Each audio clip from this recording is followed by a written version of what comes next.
Hi ನಮಸ್ತೆ good ಮೋದಿಕರ್ morning dear leaders. So Mahantesh Gouli Gulbarga.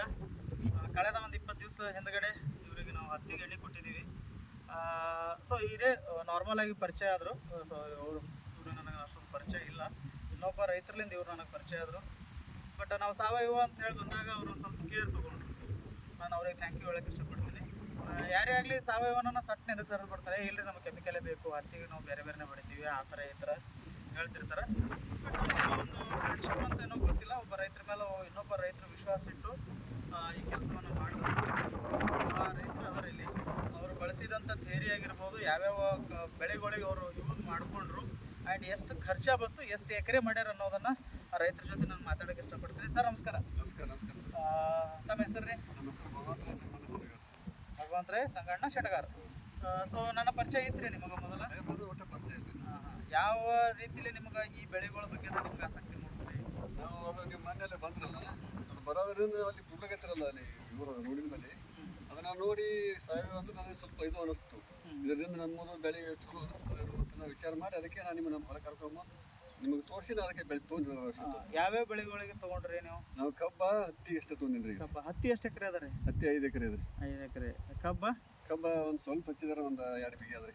ಅಂದ್ರೆ ಬೀಜಕ್ಕೆ ಹಚ್ಚಿದ್ವಿ. ಇದು ನೋಡ್ಬೋದು. ಇದು ಎಷ್ಟು ತಿಂಗಳು ಅದ ರೀ ಕಬ್ಬ? ಈಗ ಒಂದು 1.5 ತಿಂಗಳು ಅದ ರೀ. 1.5 ತಿಂಗಳ ಕಬ್ಬ. ಕ್ಲಿಯರಾಗಿ ನಾನು ನಿಮಗೆ ಇನ್ನೊಂದು ಸತ್ಯ ಇದಕ್ಕೆ ಅರ್ಥ ಮಾಡಿಸ್ಬಿಟ್ಟು ಇಲ್ಲಿ ಝೂಮ್ ಮಾಡಿ ತೋರಿಸ್ರಿ. ಅದಕ್ಕೆ ಮರಿಗಳ ಸಂಖ್ಯೆ ನೋಡ್ರಿ ಯಾವ ರೀತಿ ಬಿಟ್ಬಿಟ್ಟು ಹೊಂಟದ್ದು. ಕಂಪ್ಲೀಟಾಗಿ ಮರಿಗಳ ಸಂಖ್ಯೆ ಇದು ಬರೀ 1.5 ತಿಂಗಳದ ಅಂತ ಹೇಳ್ತಾರೆ ಈಗ ರೈತರು. ಕಬ್ಬು ನೋಡಿ ಬರುವಂಥ ಸೇರಿ. ಸೊ ಇಲ್ಲಿ ಯಾಕೆ ನಾನು ಇದು ಪೂರ ಶೂಟ್ ಮಾಡಿ ತೋರಿಸ್ರಿ ಅವರಿಗೆ. ಆ್ಯಂಡ್ ಇದು ಹತ್ತಿ ಮಾಡಿದಂಥ ಹತ್ತಿ, ಇದಕ್ಕೆ ಗೊಬ್ಬರ ಅದು ಏನೇನು ಕಟ್ಟಿರಿ ಹತ್ತಿಗೆ? ನಾವು ಗೊಬ್ಬರ ಏನು ಕಟ್ಟಿಲ್ಲ ಸರ್, ಇಲ್ಲಿವರೆಗೆ ಏನೂ ಗೊಬ್ಬರ ಕಟ್ಟಿಲ್ಲ. ಏನೇನು ಕಟ್ಟಿಲ್ಲ. ಇದು ಈ ಪ್ಲಾಟ್ ಎಷ್ಟು ಎಕರೆ ಅದ ರೀ? ಇದು 7 ಎಕರೆ. ಆ್ಯಂಡ್ ಮತ್ತೆ ಇನ್ನೊಂದು ಏನ ನಮ್ಮ ಸಾವಯವ ಅಂತ ಬಂದಾಗ ಸೊ ನಮ್ಮ ಮಣ್ಣಿಗೆ ಎಷ್ಟು ಮಟ್ಟಿಗೆ ನಾವು ಮಹತ್ವ ಕೊಡ್ತೀವಿ ಅನ್ನೋದು ಭಾಳ ಇಂಪಾರ್ಟೆಂಟ್. ಬೆಳೆಗಳಿಗೆ ನಾವು ಕೆಮಿಕಲ್ ತಂದು ಹೊಡಿತೀವೋ ಅದು ಸೆಕೆಂಡರಿ. ನಮ್ಮ ಮಣ್ಣಿಗೆ ಏನು ನಾವು ಕೊಡಾಕತ್ತೀವಿ, ಯಾಕೆ ಭೂಮಿ ನಂದು, ಆ ಭೂಮಿಗೆ ನಾವು ಮಾಡಿದ್ರೆ ಕರೆಕ್ಟಾ? ಈ ಕೆಲವೊಂದಿಷ್ಟು ಮಂದಿ ಕಸ ತೆಗೆಸ್ರಿ, ಕಸ ಆದಷ್ಟು ಮಟ್ಟಿಗೆ ತೆಗೆಸೋ ಪ್ರಯತ್ನ ಮಾಡಿ. ಹುಲ್ಲಿನಲ್ಲಿ ಹೊಡೀರಿ, ಕಡಿಮೆ ಪ್ರಮಾಣದಾಗ ಹೊಡೀರಿ. ನೀವು ಸುತ್ತೋದು ಚೆಕ್ ಮಾಡಿ, ಇಲ್ರಿ ಹುಲ್ಲೇ ಆತ ಸರಿ ಇಲ್ಲ ನೋಡ್ಬೋದು. ಇದೊಂದು ಪ್ಲಾಟ್. ಇದಕ್ಕೇನಾರ ಹಾಕಿರಿ? ಇದಕ್ಕೇನು ಹಾಕಿಲ್ಲ. ಸತ್ಯವಾಗಿಲ್ಲ ಏನು ಹೊಡೆದಿಲ್ಲ. ಇದು ಯಾರಾದ್ರೂ ನಿಮ್ಮ ಊರನವ್ರು ಕೇಳಿದ್ರೆ ಕೇಳಿ ನೋಡಿರ್ಬೇಕನ್ನಲ್ಲ ಯಾರಾದ್ರೂ. ಯಾಕೆ ಗೊಬ್ಬರ ಯಾಕೆ ಹಾಕಲ್ಲ ಕೇಳಿದ್ರಿ? ನಾ ಹಿಂಗೆ ಗೊಬ್ಬರದವ್ರು ನನಗೆ ಒಟ್ಟು ಹೇಳ್ಯಾರವ್ರಿಗೆ ಔಷಧ ಕೊಟ್ಟರು. ಅದ್ರ ಪ್ರಕಾರ ಮಾಡಗಟ್ಟಿ ನಾವು ಒಟ್ಟು ಖರ್ಚು ಹಾಕಲ್ಲ. ಅವರು ಅವ್ರ ಮೇಲೆ ವಿಶ್ವಾಸ ನಾವು ಮಾಡಬೇಕಂತ ಇದು ಮಾಡಿದ್ವಿ. ಎಷ್ಟು ತಿಂಗಳದ ರೀ ಬೆಳೆಗೆ? 2 ತಿಂಗಳು. 2 ತಿಂಗಳು. ಇದು 1.5 ಎಕರೆ, ಇದು 1.5 ಎಕರೆ, ಮತ್ತೆ ಇದೊಂದು ಪ್ಲಾಟ್. ಇದು ಹೆಂಗೆ ಅನಿಸ್ತದೆ ಮೇಡಮ್? ಚಲೋ ಏನಾರ ನಿಮ್ಮ ಹೊಲ್ದಾಗ ಹಿಂಗೆ ನೋಡ್ತಾ ಏನ ಕೀಡಿ ಕಾಣಿಸಿದ್ರೆ ನಾವು ಹಕ್ಕಿ ರೋಗ ಪ್ರತಿನಿತ್ಯ ಚೌಕಾಸಿ ಮಾಡ್ತಿದ್ವಿ. ಹಾಂ ಬೆಳೆಗಳಂತೂ ನಿಚ್ಚ ಚೊಕ್ಕದಾವ. ನಿಮಗೆ ಖರ್ಚು ಎಷ್ಟು ಬರ್ಲಾಗತ್ತದ್ರಿ? ಈಗ ಟೋಟಲ್ ಒಂದು 5.5-6 ಎಕರೆ ಹಿಡೀರಿ. ಎಷ್ಟು ಬಂದ್ರಿ ನಿಮಗೆ ಖರ್ಚು?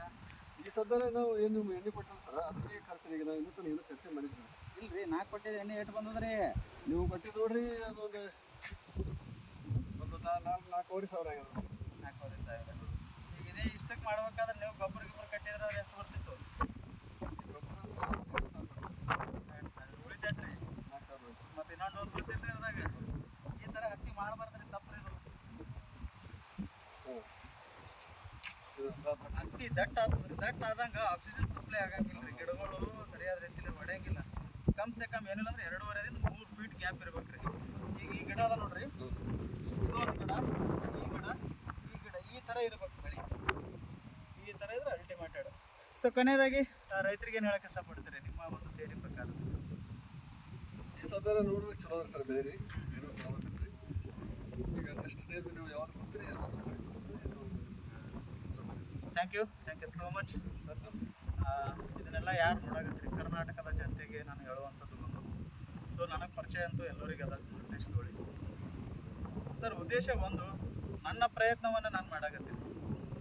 ಪ್ರತಿ ಹಳ್ಳಿಯಲ್ಲಿಯೂ ಕೂಡ ಸಾವಯವ ಕೃಷಿ ಅನ್ನುವಂಥದ್ದು ಆಗಬೇಕು. ನಮ್ಮ ಮುದುಕರು ಒಂದೇ ಅಂತ ಹೇಳಲ್ಲ, ಎಲ್ಲ ಯಾವುದೇ ಆಗಲಿ ಸಾವಯವ ಒಳ್ಳೇದಾಗಲಿ ಅಷ್ಟೇ, ಬೆಳೆಗಳು ಒಳ್ಳೇದಾಗಲಿ. ಅದಕ್ಕಿಂತ ಹೆಚ್ಚಿನ ಮಹತ್ವವನ್ನು ನೀವು ನಿಮ್ಮ ಭೂಮಿಗೆ ಕೊಡ್ರಿ. ಈಗಿನ ಯುವಕರು ಆಗಿರ್ಬೋದು, ಯಂಗ್ಸ್ಟರ್ಸ್ ನಮ್ಮ ಥರ ಇದ್ದಂಥ ವ್ಯಕ್ತಿಗಳು ಈಗ ಇವ್ರ ಮಕ್ಕಳಿಗೆ ಒಕ್ಕಲ್ತನ ಹೇಳ್ಕೊಟ್ರೆ ಈಗ ಮಕ್ಕಳಿಗೆ ಗೊತ್ತಾಗ್ತದೆ. ಯಾಕಪ್ಪ ಅದು ಗೊತ್ತೇ ಇಲ್ಲ ಈಗಿನವ್ರಿಗೆ. ಈಗ ನಾವು ಇದೇ ಹತ್ತಿದೆ ಸತ್ಯ ಹೇಳ್ತೀನಿ. ಈ ಹತ್ತಿ ತೋರಿಸ್ರಿ, ಇದು ಒಂದು ಸ್ವಲ್ಪ. ಈ ಹತ್ತಿ ನೋಡ್ಬೋದು, ಇದು ಈ ಥರ ಹತ್ತಿ ಮಾಡಿರ್ತಾರೆ. ಬೀಜಕ್ಕೆ ಊರಕ್ಕೆ ಕೊಟ್ಟಿರ್ತಾರೆ. ಅವರು 7ನೇ 8ನೇ 9ನೇ 10ನೇ ಹೆಣ್ಮಕ್ಳು ಇರ್ತಾರೆ, ಸಣ್ಣ ಸಣ್ಣವ್ರು.